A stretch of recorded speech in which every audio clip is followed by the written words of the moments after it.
રોજ અમે Sukhsar police station માટે આવેલ છીએ જે કાલે રાત્રે જે ઘટના ઘટી છે કે જેમાં અમે અમારા સક્રિય કાર્યકર્તા એવા વિક્રમભાઈ કટારાને ત્યાં હિંગળા ગામે ચાંદલા વિધિમાં ગયેલા હતા. તે દરમિયાન ફરી રિટર્ન થતાં મારી ગાડી ઉપર હુમલો કરવામાં પથ્થર મારી અને હુમલો કરવામાં આવ્યો હતો અને જેને કારણે મને ગળામાં કાચ વાગેલ હતા.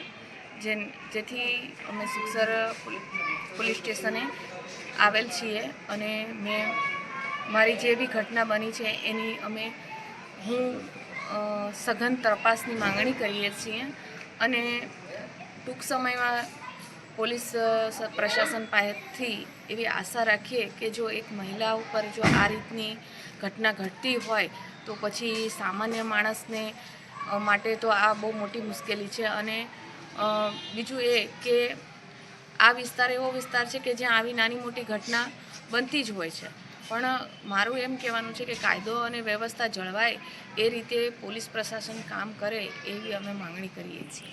આપનું નામ? ડૉક્ટર જિજ્ઞાસા પારધી, આમ આદમી પાર્ટી 129 વિધાનસભા પ્રભારી. રોજ અમે બધા આમ આદમી પાર્ટીના હોદ્દેદારો સુખસર પોલીસ સ્ટેશન ખાતે આવ્યા છીએ.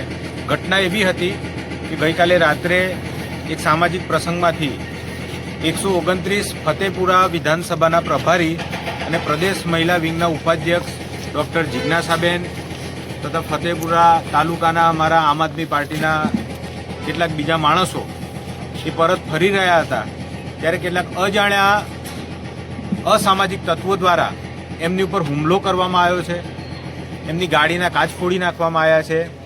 એ અનુસંધાને અમે ગઈકાલે રાત્રે આખી ઘટના બનેથી સતત એ બાબતની ચિંતામાં હતા કે આ વિસ્તારમાં આવી અસામાજિક તત્વોની હિંમત કેવી રીતે વધી, આવી ઘટનાઓ કેવી રીતે બને છે, અને એ બાબતનું ચિંતન મનોમંથન પણ કર્યું છે.